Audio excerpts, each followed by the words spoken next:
मुज़ाकरात का आगाज़ हो चुका है फवाद साहब, और चार्टर ऑफ डिमांड्स जो हैं वो देने का कहा है, और कहा गया है कि 2 जनवरी को जो है वो एक नई मीटिंग की जाएगी और उसमें ये चार्टर ऑफ डिमांड्स पीटीआई देगी।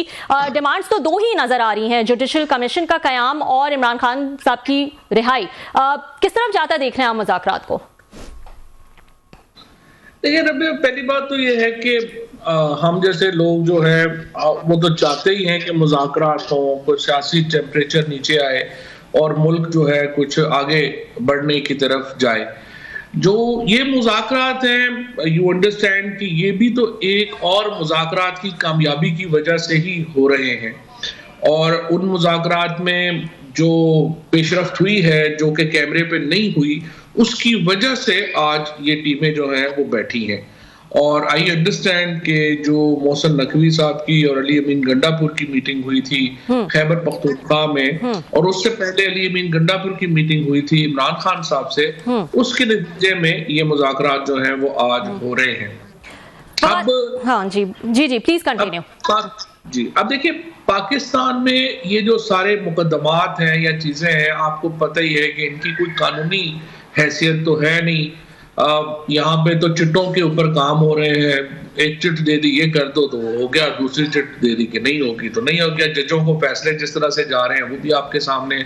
सो इस वक्त सिचुएशन ये है कि जो ओवरऑल 2-2.5 साल में पीटीआई से इनकलाब मैनेज नहीं हो रहा और एस्टैब्लिशमेंट और हुकूमत से इमरान खान मैनेज नहीं हो रहा।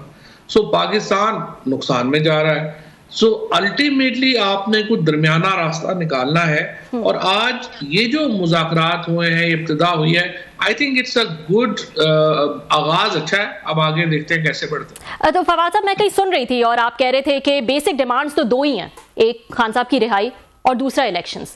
तो मुझे बताएं, थोड़ा सा समझाएं ये कैसे मुमकिन हो सकता है, क्योंकि अगर हुकूमत ये ही दे देगी तो हुकूमत के पास बचेगा क्या? तो ये कैसे मुमकिन होगा? आपने कहा कि ये आगाज तो अच्छा है, लेकिन इस पे थोड़ी सी रोशनी डालिएगा। नहीं, इस वक्त तो जो 2 बुनियादी डिमांड्स हैं खान साहब की, वो तो पॉलिटिकल प्रिजनर्स की रिलीज है, और दूसरा ये है कि आप कमीशन बनाएं 9 मई और 26 नवंबर के वाकयात पर। ये दोनों तो मुझे लगता है कि डूएबल है काफी हद तक, अगर हुकूमत इस पे थोड़ी सी भी संजीदा हो।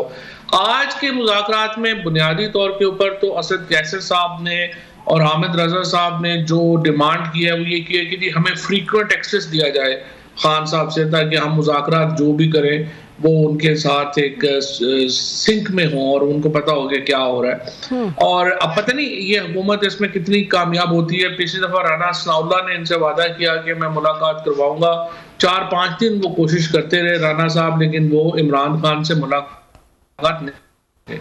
अब ये जो इस वक्त की जो टीम है, अब देखते हैं कि एक तो उनको जाहिर है कि एक नॉट है एस्टैब्लिशमेंट का भी, तो अगर ये मुलाकात करवा सके तो ये भी एक कामयाबी होगी। बट पहली जो 2 डिमांड्स हैं उसमें से एक डिमांड कम से कम कि जो शाह महमूद कुरैशी है, यास्मीन राशिद है, महमूद रशीद, इजाज चौधरी, उमर चीमा, उनकी रिहाई की तरफ तो आप देखिए ना, हुकूमत को जाना चाहिए। 20-20 महीने हो गए हैं, ना उसका कोई सर है ना पैर है। तो फवाद साहब, जो भी डिमांड्स हैं, चाहे वो जुडिशल कमीशन की हो या आपने जैसे कि कहा कि सियासी कैदियों की रिहाई की बात हो, उससे पहले कुछ सीबीएम मेजर्स तो लिए जाएंगे ना, स्टेप बाय स्टेप जाहिर है उस तक पहुंचेंगे। ये तो नहीं हो सकता कि 2 जनवरी को अगर मुज़ाकरात हो तो उसमें ये डिसीजन ले लिया जाए। आपके ख्याल में इनिशियल सीबीएम मेजर्स क्या हो सकते हैं? मेरे ख्याल में सबसे पहले तो ये है कि खान साहब से मुलाकात की इजाजत दे दें, और एक जो पॉलिटिकल जो इस वक्त मुज़ाकराती टीम है ये खान साहब से मुलाकात कर सके रोजाना की बुनियाद के ऊपर। आई थिंक ये भी एक काफी बड़ा सीबीएम होगा।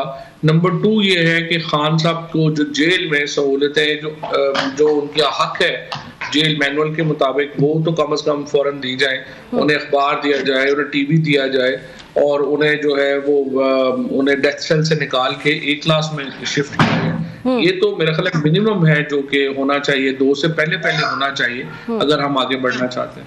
अच्छा, आपने सॉरी एक और ये जो इन्होंने इस वक्त जो 700 पख्तूनख्वा का जो गरीब तरीन आदमी इन्होंने अरेस्ट किया हुआ है 26 तारीख से, और जो पंजाब की डिफरेंट जेलों में भेज दिए, अब थोड़ा उसको तो खुदा के लिए उनको रिहा करें। वो बेचारे रोज जो है वो दिहाड़ी वाले लोग हैं, उनको आपने उठा के जेलों में डाल दिया है। इस वक्त हजारों लोग जो कैद हैं उनकी रिहाई की तरफ जाना चाहिए।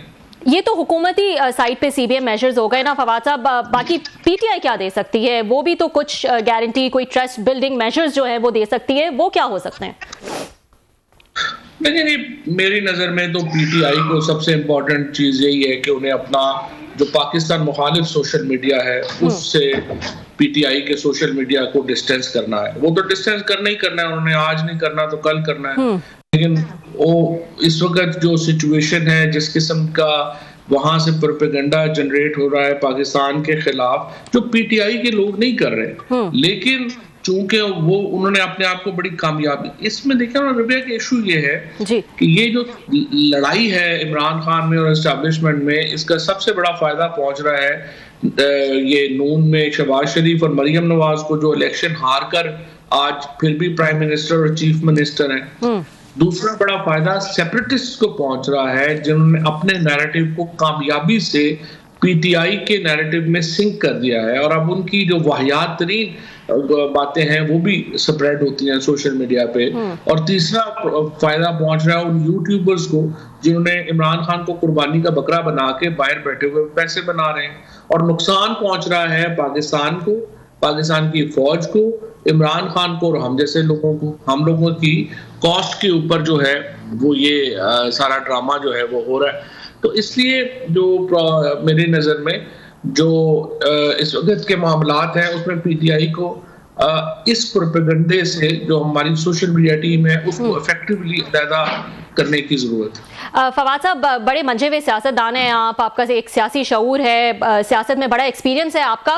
पहले भी आप खान साहब को मशवरे देते रहे और आपके मशवरों पे बड़े बड़े इकदामात भी कर दिए थे खान साहब ने।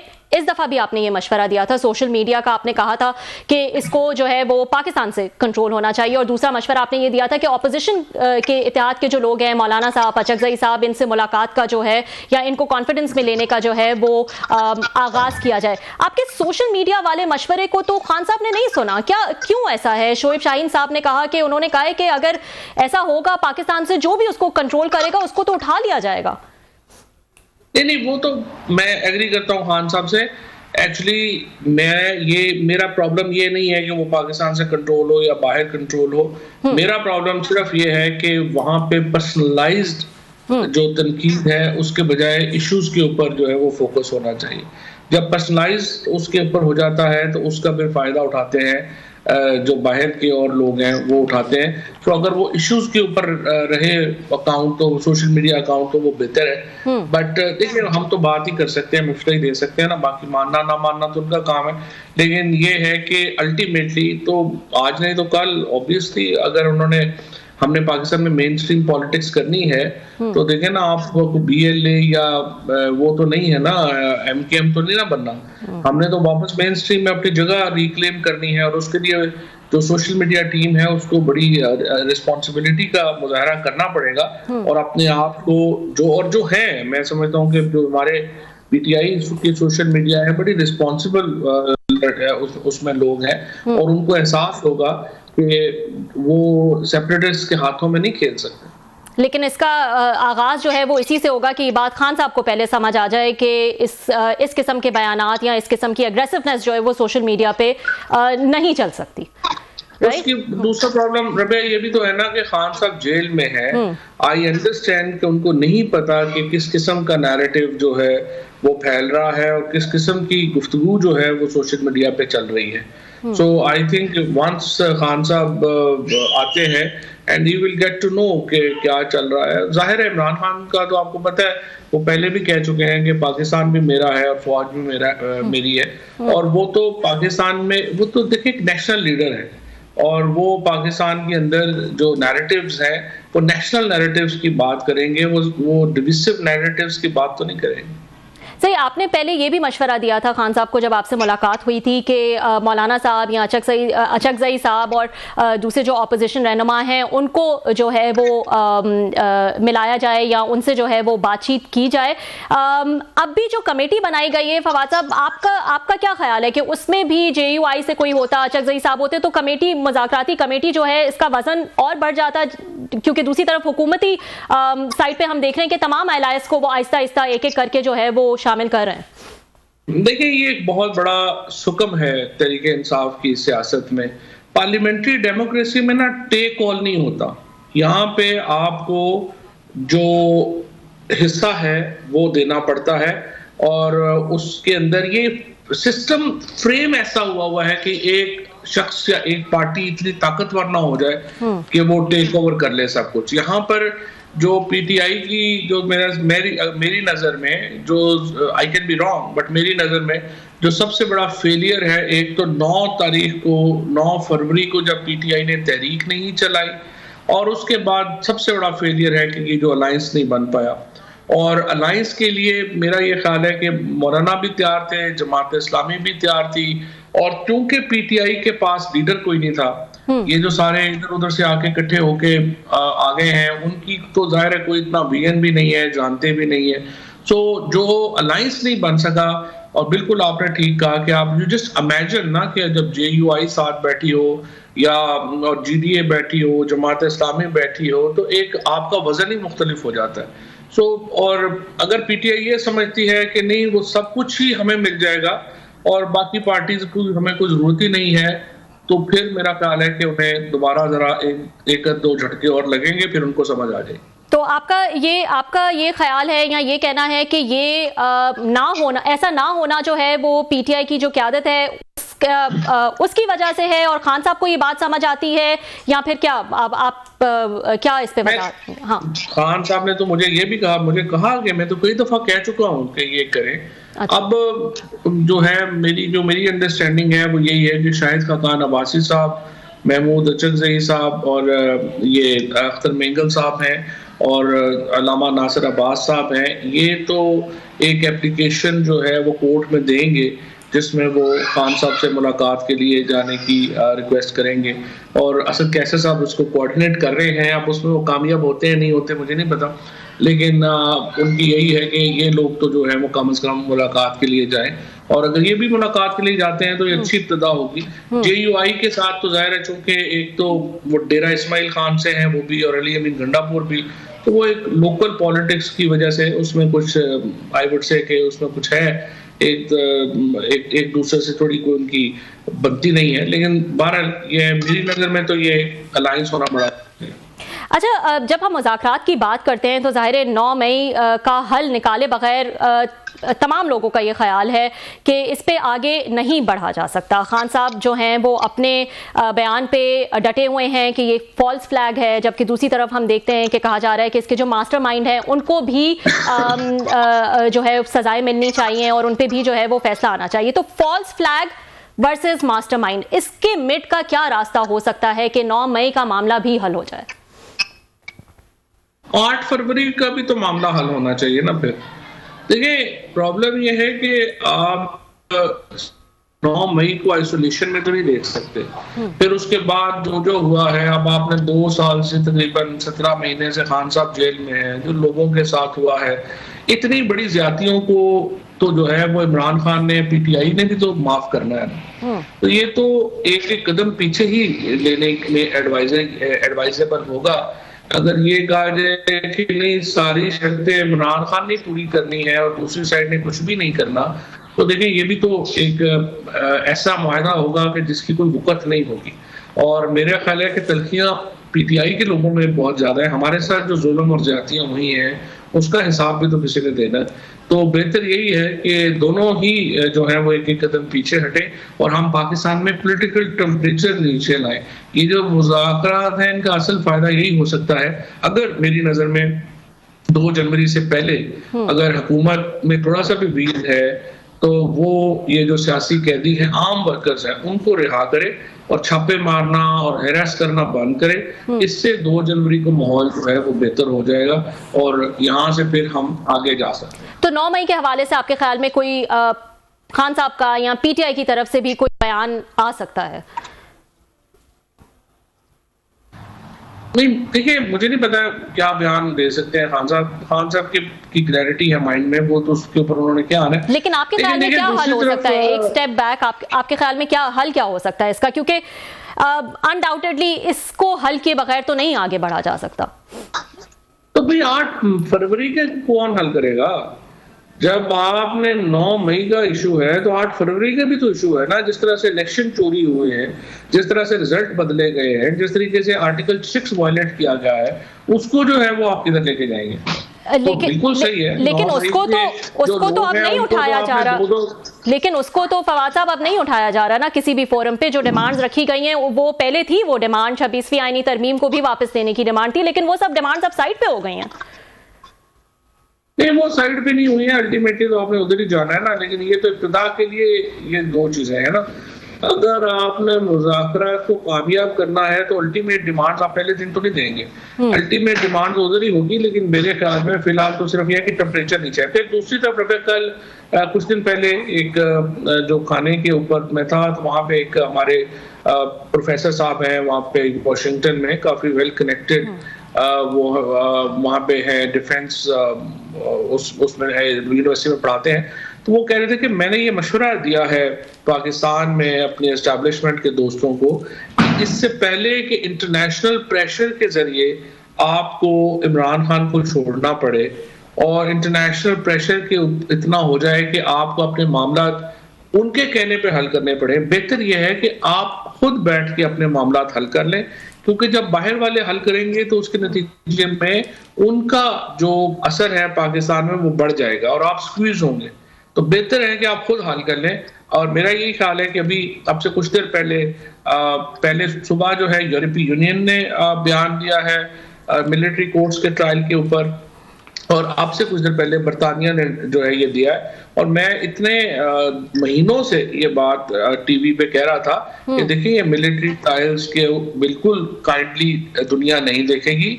हमारे जो फॉरेन मिनिस्टर हैं ना उन्हें कोई बैनुल अक़वामी कानून का कोई पता है, ना उन्हें कोई बैनुल अक़वामी मुद्दों का कोई पता है, लिहाजा वो वार्न ही नहीं कर सके अपने अथॉरिटीज को कि भाई इसका क्या असर होगा। एंड टुडे पाकिस्तान आज जो आप जीएसपी प्लस स्टेटस आपका हो, आपके बरतानिया में राइट्स, और अभी मुझे लगता है यही है कि अभी चूंकि अमेरिका में अब सुबह हुई है तो एक्सपेक्ट के by morning you will have a very strong statement from United States also. क्योंकि देखिए आप मरीख पे तो नहीं ना रह रहे, दुनिया में आपने राइट्स के लिए कोवेनेंट साइन किए हुए हैं, आपने मुआहदे साइन किए हुए हैं, आपकी ट्रेड उससे वाबस्ता है। तो ये काइंडली नहीं इसको लिया जाए। तो आपके ख्याल में इसका कितना प्रेशर है और क्या प्रेशर लेगी हुकूमत? देखिए ना, हमारे पास ऑप्शन थोड़े ही होते हैं। ये जो एक मिसाल के तौर के ऊपर आपकी जो इमदाद है वो बैनुल अक़वामी कानून से रेगुलेट होती है ना। अब देयर आर इंटरनेशनल लॉज जो कि आप अब ये है जैसे पाकिस्तान के अंदर आप देख लें कि ताकतवर के लिए और कानून है, गरीब के लिए और कानून है।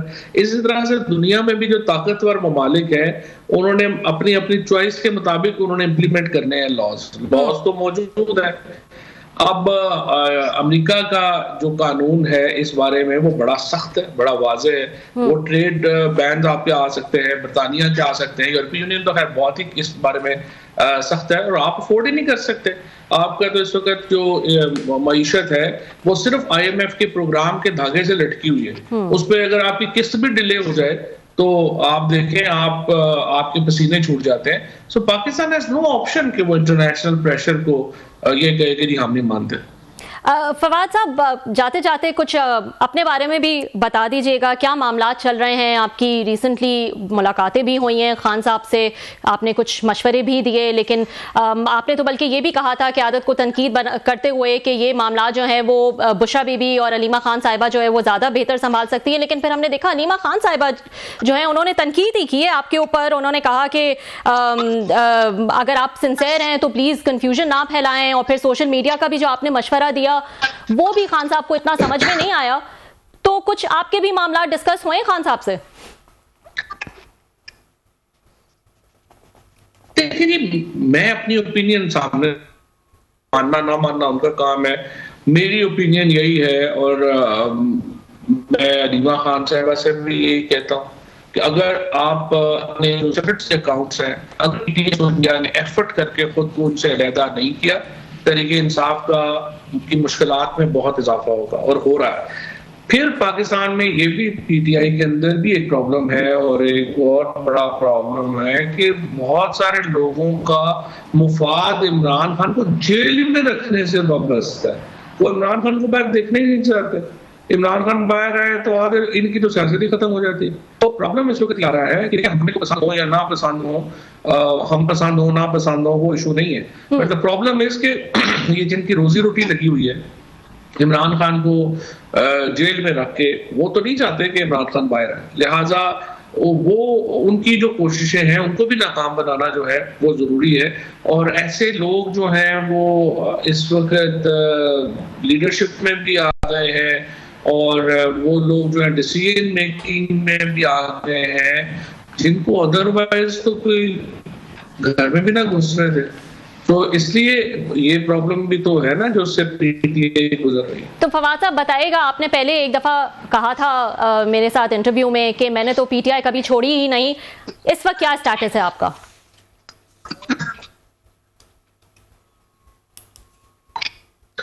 मैं अभी भी पीटीआई का हिस्सा हूँ, इमरान खान के साथ हूँ, और कल इंशाल्लाह मेरी मुलाकात भी होगी खान साहब से, और जो मुद्दा इन्होंने जो बात कही है मैं उस पर खान साहब से पूछूंगा भी कि सर अगर हम भगोड़े हैं तो हमें बता दें, ताकि हम जो है वो फिर अपना आपको जहमत ना दें।